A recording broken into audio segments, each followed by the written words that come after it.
Udinese 3, Inter 1, una figuraccia veramente in cui c'è molto, molto poco da difendere, anzi oggi Simo non me la sento di difendere nessuno, a nessun livello di quest'Inter. Terza sconfitta su 7 partite, una squadra che vuole ambire allo scudetto di sicuro non fa queste figure, subendo per l'ennesima volta 3 gol, tra l'altro in una sconfitta molto, molto pesante. Al di là del risultato è stata una sconfitta pesante anche nell'atteggiamento di una squadra che per me può salvare di fatto 20 minuti di reazione nel secondo tempo, ma io se devo pensare ad una parola che mi viene in mente guardando a questa partita, l'unica parola che mi viene in mente è confusione, ma confusione totale a tutti i livelli. Perché? Il responsabile è assolutamente Inzaghi. Inzaghi ha tantissime responsabilità oggi. Nella partita per me non ci ha capito nulla. Dalle scelte iniziali si è adattato ad un Udinese che è in un gran momento, sono forti, lo hanno dimostrato, ci hanno messo sotto, va benissimo, ma noi siamo l'Inter, ricordiamocelo sempre, ci siamo adattati alle scelte dell'altra squadra, ci poteva anche stare, salvo poi accorgersi dopo di fatto 30 minuti che avevi sbagliato formazione, anche perché poi le responsabilità vanno date anche a quelli che vanno in campo. I giocatori irriconoscibili, quasi tutti. Io vedo della difesa dell'Inter Skriniar, Bastoni, sostituito dopo 30 minuti, De Vrij imbarazzante, entrato in campo in una scelta anche qui ancora una volta sbagliata di Inzaghi di mettere dentro De Vrij nel finale, si perde l'uomo, calcio di angolo, si perde l'uomo anche sull'angolo e arriva il gol. È un qualcosa in cui non si può difendere nessuno in questo momento, pochissimi. Per me la parola di oggi è confusione totale e le scelte a gara in corso fatte da mister Simone Inzaghi nel tentativo di lanciare non so quale segnale hanno dimostrato ancor più confusione in questo momento. Dimmi la tua. No, son d'accordo, cioè non sai nemmeno da che parte cominciare nel fare una quella che si prova a definire analisi di questa partita, perché non ha funzionato nulla, ci sono problemi da tutte le parti e diventa difficile capire da dove partire e con cosa partire. Oggi fatico però, come hai detto anche tu, di fatto a non focalizzarmi sull'allenatore che sinceramente non capisco dove si voglia arrivare, non capisco quale sia l'idea, non capisco nemmeno quale fosse il problema originario, perché a questo punto che l'Inter abbia cominciato la stagione col piede sbagliato si è capito quasi subito. Però qual è il problema? Cioè tu l'anno scorso hai fatto una bellissima stagione, al di là dello sfortunato scudetto mancato. Sei ripartito con delle certezze a cui sono stati aggiunti Lukaku e discreti giocatori in panchina. Ok, hai perso Perisic, non c'erano i presupposti per fare quella roba qui. Paradossalmente c'erano di più l'anno scorso, arrivando da Conte a tutto il ridimensionamento. Quindi non riesco a capire, cioè, cosa è successo? Dov'è che si è rotto l'ingranaggio? E a partire da questo mi domando come andare avanti. Cioè a questo punto cosa fai? Lo cambi? Mai come adesso, secondo me, in questi 2 anni siamo stati vicini ad un esonero a livello di quello che vediamo in campo. Però cosa fai dopo se anche lo cambi? Chi prendi? La stagione è finita, non è finita? Cioè, c'è una confusione che si riflette anche nelle nostre parole, o quantomeno nelle mie, e che secondo me è sintomatica di quello che abbiam visto oggi in campo. Io, sul tema esonero poi magari ci torneremo a parte. Lo capisco che adesso la chat sto leggendo, poi tra poco torniamo a leggere i commenti di chi ci sta seguendo in diretta, assolutamente sì. Capisco che la chat sia arrabbiatissima e chieda a gran voce l'esonero. Io stesso, Simone, abbiamo parlato, post sconfitta, contro il Bayern.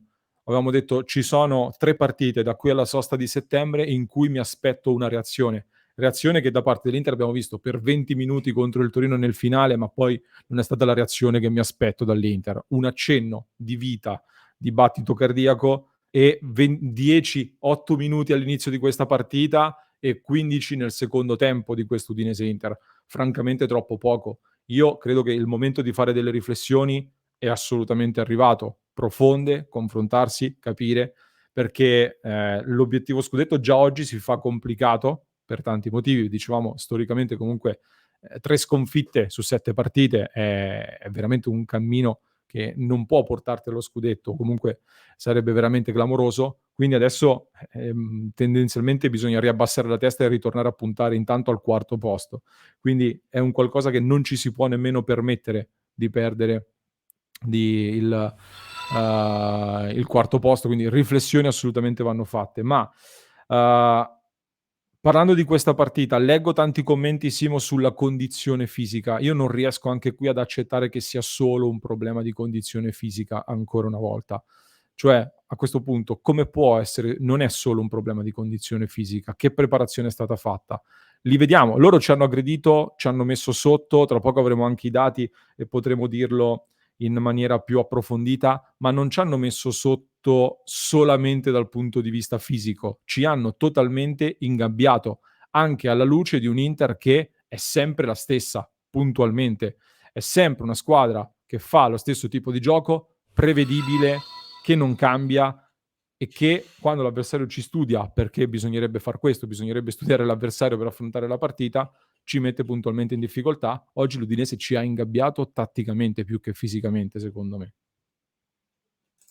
Sì, sono d'accordo, perché poi c'è stata una fase, soprattutto nella ripresa, in cui primi 10 minuti dell'Inter buoni, poi c'è stata una fase anche abbastanza lunga in cui appena si accelerava un po' il gioco, da una parte e dall'altra c'era l'avvicinamento alle zone calde del campo, non dico occasioni enormi da gol, però comunque l'Inter c'era anche fisicamente, ha fatto vedere delle cose, quindi non è solo un problema fisico. Però poi anche qui, anche a livello di scelte durante la partita, siamo a quanto pare, mi dispiace tantissimo dirlo, ma siamo nelle mani di un allenatore che sembra che faccia i cambi o con il terno all'8, cioè spari a caso, oppure con dei cambi precostituiti e a prescindere da quello che vedi in campo fai i cambi. Cioè sull'1-1 in una partita dove puoi comunque provare a vincere e hai un cambio solo da fare, che Inaccettabile, senso ha Devrai per Acerbi? Vorrei capire. inaccettabile. Per non parlare dei primi due. Inaccettabile, inaccettabile. Capito? Questa è una cosa, Simo, il cambio di De Vrij che mi fa arrabbiare tantissimo. Hai difeso l'1-1. Io sto criticando ad Inzaghi anche dall'anno scorso, abbiamo perso per mancanza di coraggio. Noi abbiamo chiesto, facciamo uno scatto di coraggio, facciamo qualcosa in più, proviamoci, diamo un messaggio forte. Il messaggio forte che arriva, cambiare per la quarta volta in 79 minuti la difesa, rivoluzionandola ancora una volta, mettendo dentro un De Vrij che veramente, ragazzi, inguardabile. Sì, esatto, cioè alla fine non si capisce. Poi anche a sinistra c'hai Gosens, è vero che non è il miglior Gosens. Hai fatto qualsiasi cosa pur di non metterlo. Prima Darmian, poi Di Marco, poi hai riportato dentro Di Marco. Cioè, non c'è una logica. E se tu metti tutte queste considerazioni in fila con i primi due cambi e la reazione che ha avuto Bastoni, per esempio, secondo me è comprensibile al di là della partita negativa, ti domandi quanto davvero questa squadra possa andare avanti a vedere in questo allenatore una guida affidabile e a cui affidarsi appunto in tutti i sensi. Questo è il problema. Poi adesso io lo dico per chi seguirà poi questo contenuto, non abbiamo ancora avuto modo di ascoltare Inzaghi perché non è ancora arrivato ai microfoni, ma io spero di non sentire per l'ennesima volta se Dumfries là fa quel gol, andiamo sul 2-1 e cambia la partita, perché è inaccettabile. L'abbiamo sentito con la Lazio, l'abbiamo sentito con il Milan, basta sti discorsi. Ti hanno Sì. travolto, accettalo, prendi le tue responsabilità e vai via semplicemente. Non puoi andare a dire no, però l'episodio... Io spero, ripeto, non è ancora arrivato ai microfoni, quindi è una speranza la mia. Se dovesse accadere anche questo, peggiori un quadro che è già drammatico solo per quello che si è visto in campo. Simo, ti chiedo se mi fai un rapidissimo riepilogo di quelle che sono state le azioni principali, poi chiudiamo questa clip. Io sono veramente arrabbiatissimo, poi sto leggendo delle cose che mi fanno ancora più arrabbiare, commenti che mi trovano d'accordo, adesso li leggiamo tutti. Sì, la partita è cominciata bene, anche abbastanza in maniera episodica, con questo gran gol di Barella su punizione al quinto minuto, che seguiva già una buona occasione dell'Udinese dopo soli 4 minuti, con un tiro di Lovric che esce di poco. Poi dopo 15 minuti arriva questo autogol, un po' sfortuna, un po' sicuramente la maggior parte del problema, anche delle colpe. Gol che tra l'altro, apro e chiudo parentesi, nasce da una punizione, da una porzione di campo dalla quale l'Udinese ha potuto battere, credo, 5 punizioni in tutta la partita, sempre in quella zona lì, pericolosissima. E questo è un altro, cioè dico, usa un pochino di testa a continuare a regalare questi falli. Vabbè. Poi l'Inter ha in realtà delle occasioni, c'è un miracolo di Silvestri su Bastoni, Dzeko che va a lato di testa e poi ancora Dzeko altissimo. all'inizio ripresa, buona occasione per l'Udinese, nulla di particolare, però primi 10-15 minuti di Inter discreta, non dico buona perché non era buona, però era discreta. Ha avuto un colpo di testa importante Dumfries alto, gol di Dzeko in fuorigioco non chilometrico, diciamo. Da quell'occasione di Dzeko era il minuto 54, stop.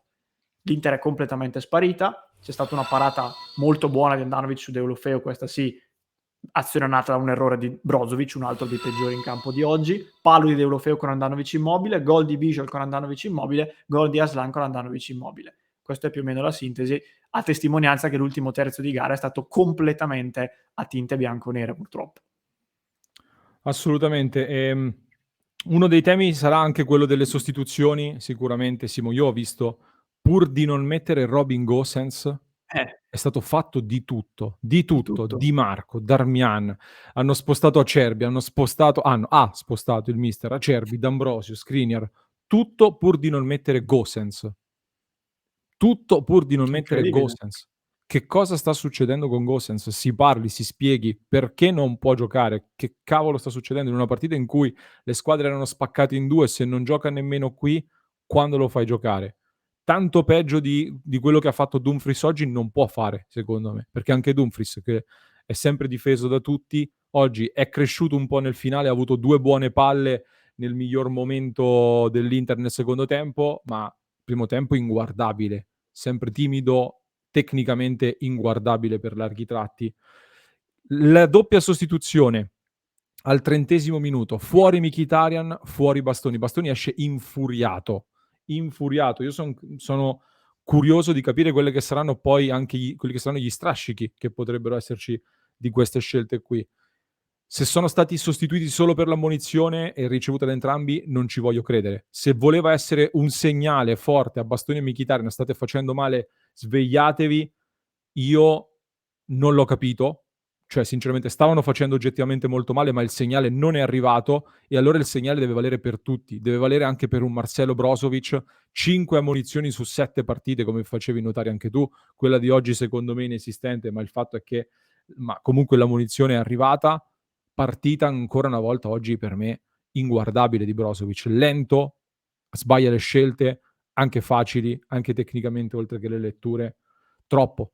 C'è troppa confusione per poter fare una qualsiasi analisi. Oggi io sono veramente arrabbiato, molto deluso e ribadisco, Inzaghi in totale confusione. La scossa di Marotta, lo avevo detto quando ho letto l'intervista, quando abbiamo parlato dell'intervista di Marotta post confronto che c'è stato da Piano Gentile, è servita per dare qualcosina nell'immediato quell'intervista lì, ma io dicevo